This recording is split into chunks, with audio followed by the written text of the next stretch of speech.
Hello friends, good evening. मैं Deepak Sahu CGPSC handwritten notes के YouTube channel में आप सभी का स्वागत करता हूं। आज हम 44वें दिन का मॉडल आंसर देखने जा रहे हैं।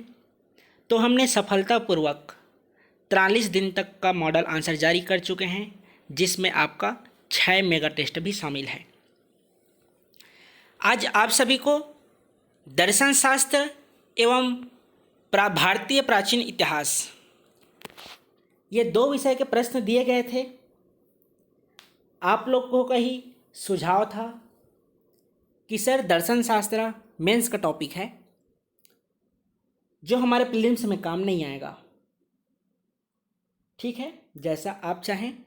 आप लोगों का कमेंट था कि भारतीय इतिहास प्रारंभ करें, जिसमें कल आपसे पूछा गया था कि मॉडर्न हिस्ट्री प्रारंभ करें कि एंशिएंट हिस्ट्री। तो यूट्यूब में मॉडर्न हिस्ट्री कमेंट आया था, जबकि पर्सनल मैसेज एंशिएंट हिस्ट्री ज़्यादा किए थे। इसलिए एंशिएंट हिस्ट्री से प्रारंभ कर रहे हैं और आज से ही आप सभी का शब्द सीमा के अनुसार लिखना प्रारंभ हो चुका है। तो जिनको भी लिखने में असुविधा हो रही है वे नोट्स प्राप्त कर सकते हैं। जो लिख नहीं पा रहे हैं, लिखना चाहते हैं, वे नोट्स प्राप्त कर सकते हैं। केवल मेंस आंसर राइटिंग ग्रुप में बना रहना कोई बड़ी बात नहीं है। जब तक आप लिखना प्रारंभ नहीं करेंगे तब तक आप सीख नहीं पाएंगे। हमने छत्तीसगढ़ का सामाजिक परिदृश्य और छत्तीसगढ़ का इतिहास, ये दो विषय समाप्त कर चुके हैं। ये आपका प्रीलिम्स में भी हो गया है और मेंस आंसर राइटिंग में भी हो गया है। मैं उम्मीद करता हूं कि आप सभी उसका नोट्स बना लिए होंगे। जिस तरह से आप छत्तीसगढ़ का सामाजिक परिदृश्य और छत्तीसगढ़ का इतिहास लिख रहे थे, उसी तरह कोशिश कीजिए आप भारतीय इतिहास को भी लिखें और दर्शन शास्त्र को भी लिखने का प्रयास करें।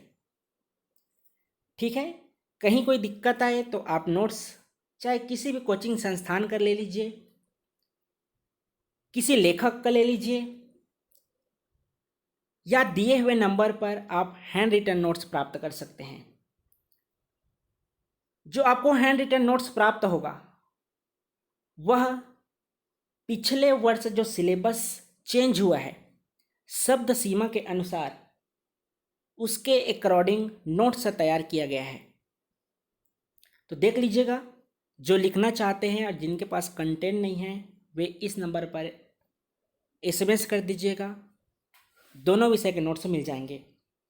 और जो नए छात्र पूछ रहे थे कि छत्तीसगढ़ का इतिहास और सामाजिक परिदृश्य का, तो उसका मेंस आंसर राइटिंग हो गया है। यदि आपको उसका प्रश्नविद मॉडल आंसर चाहिए होगा तो भी आप इस नंबर पर SMS करके प्राप्त कर सकते हैं। ठीक है, तो चलिए निकाल लीजिए जो आप सभी आज के लिखे हैं। आज आपको जैन दर्शन का प्रश्न दिया गया था। यदि सिलेबस रखे होंगे तो पहले सिलेबस को देख लीजिए, उसके बाद आगे मॉडल आंसर देखेंगे। पेपर 6 है आपका GS 5, जिसका पार्ट 1 है दर्शन शास्त्र, जिसके अंतर्गत हम दर्शन का स्वरूप देख चुके थे। भारतीय दर्शन, पाश्चात्य दर्शन के बारे में भी देख चुके हैं। ब्रह्म, आत्मा, गीत, रीत, इन सभी के बारे में भी देख चुके हैं, जो आपका वेद और उपनिषद के अंतर्गत आता है। इसके बाद हम गीता दर्शन और चारवाक दर्शन के बारे में देखे हैं और आज का हमारा टॉपिक था जैन दर्शन। कल हम बौद्ध दर्शन के प्रश्न सॉल्व करेंगे। तो देखिए, एक सीक्वेंस के तहत हम दर्शन शास्त्र का प्रश्न सॉल्व करते जा रहे हैं। तो आप लोग भी मॉडल आंसर का नोट्स बनाते जाइएगा। यह आपका एग्ज़ाम टाइम निश्चित रूप से काम आएगा। ठीक है, तो चलिए, जीव का स्वरूप बताना था। आपसे 60 शब्द में प्रश्न पूछा गया था, तो शब्द सीमा को भी ध्यान दीजिएगा। आज से आपका शब्द सीमा के अनुसार मेंस आंसर राइटिंग प्रारंभ होता है और यह लगातार बना रहेगा। आइए देखते हैं जैन दर्शन के अनुसार जीवात्मा इसका अस्तित्व होता है। हम किसका देख रहे हैं आंसर? जीव का स्वरूप 60 शब्द में। तो जीव का स्वरूप पे देखिए, जैन दर्शन के अनुसार जीवात्मा का अस्तित्व होता है, जिसके अनुसार चेतना जीव का लक्षण है, जिसकी विशेषताएं निम्न हैं। तो क्या है जीव का स्वरूप? कि जैन दर्शन के अनुसार जीवात्मा का अस्तित्व होता है, जिसके अनुसार चेतना जीव का लक्षण है। क्या क्या विशेषताएं हैं, आइए देख लेते हैं इसके विशेषताएं के बारे में। जिसकी विशेषताएं निम्न हैं। पहला, जीव अपने उत्थान, पतन, सुख दुख, बंधन, मोक्ष का कारण स्वयं जिम्मेदार है। दूसरा, शरीर में आत्मा के कारण चेतना आती है। तीसरा, जीवात्मा संपूर्ण शरीर में व्याप्त रहती है। चौथा, जीवात्मा पूर्व जन्म के कर्मों के कारण होती है, बंधनग्रस्त रहती है और उसी के कारण देह धारण करती है। यह आपका जीव का स्वरूप, जिसके अंतर्गत जैन दर्शन के अनुसार जीवात्मा का अस्तित्व होता है।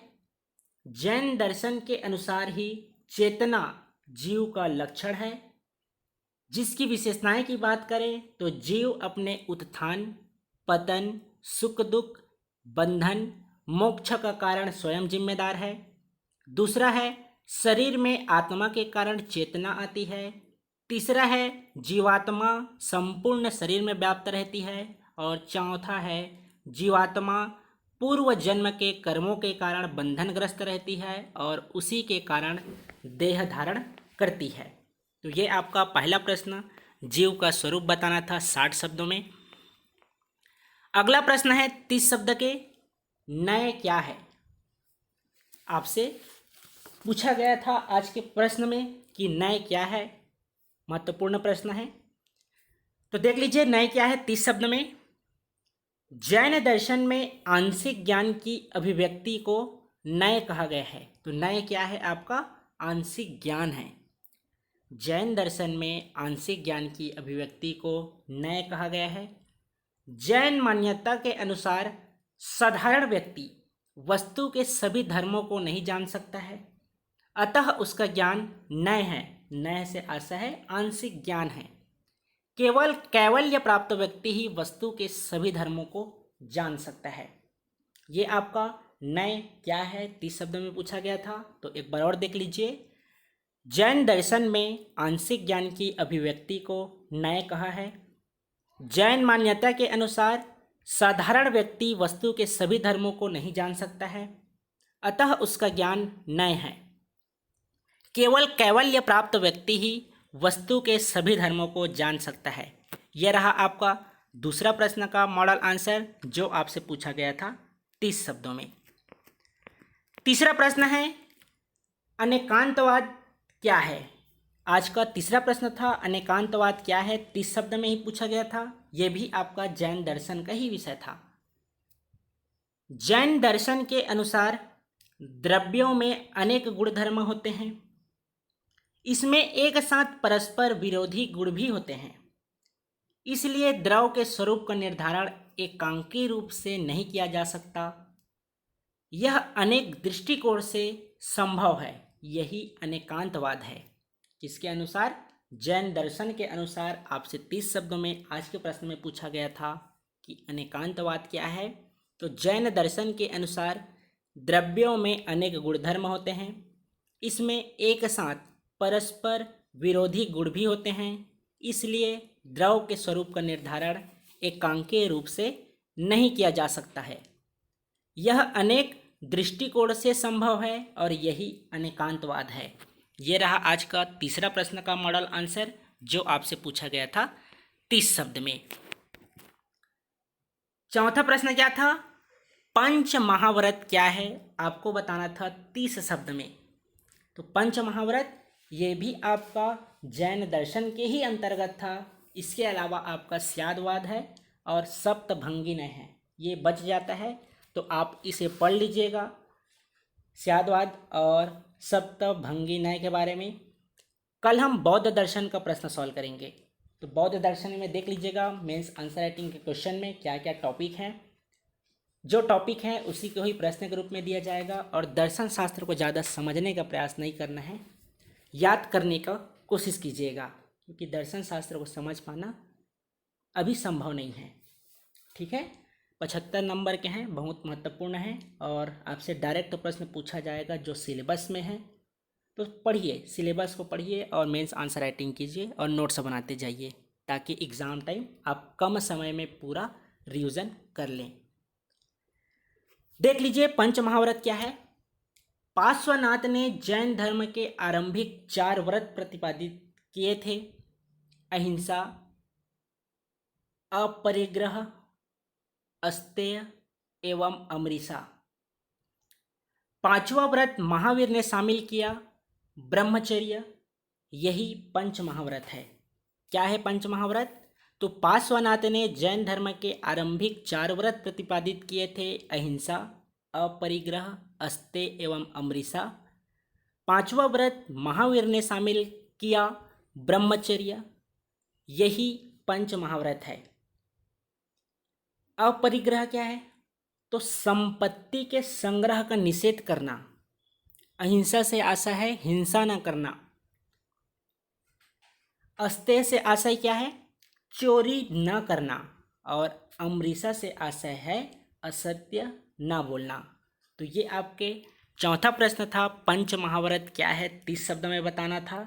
तो ये पहला से लेकर चौथा प्रश्न आपके दर्शन शास्त्र विषय के अंतर्गत था।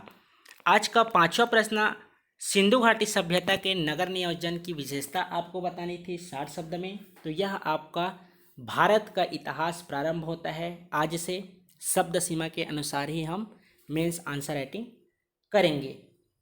तो देखिए, जैसा कि हम छत्तीसगढ़ के सामाजिक परिदृश्य में किसी भी जनजाति की सामाजिक स्थिति, आर्थिक स्थिति, राजनीतिक, सामाजिक और धार्मिक, इन प्रमुख बिंदुओं पर जिस तरह से मेंस आंसर राइटिंग किए थे और लिखने का प्रयास किए थे, उसी तरह आप सिंधु घाटी सभ्यता का हम आपको आज नगर नियोजन और सामाजिक स्थिति के बारे में पूछे थे।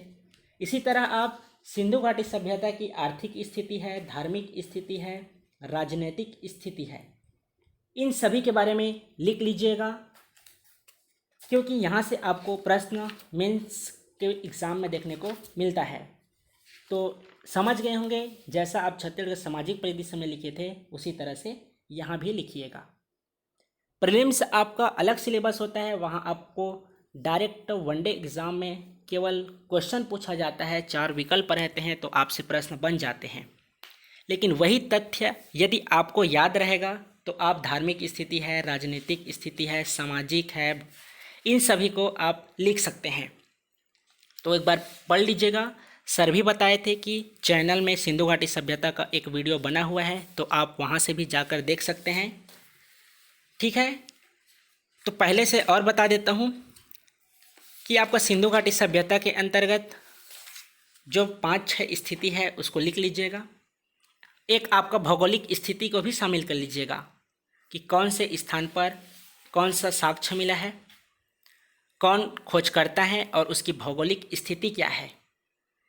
इसका भी पॉइंट वाइज नोट्स बना लीजिएगा।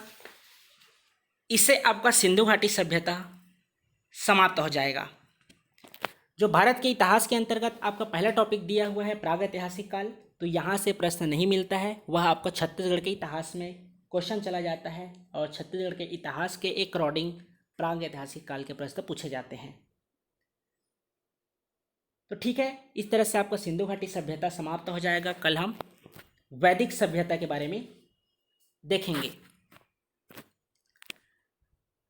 सिंधु घाटी सभ्यता के नगर नियोजन विशेषता क्या थी, 60 शब्द में आपसे पूछा गया था। तो आइए देखते हैं। सिंधु घाटी की मुख्य विशेषता नगर नियोजन थी।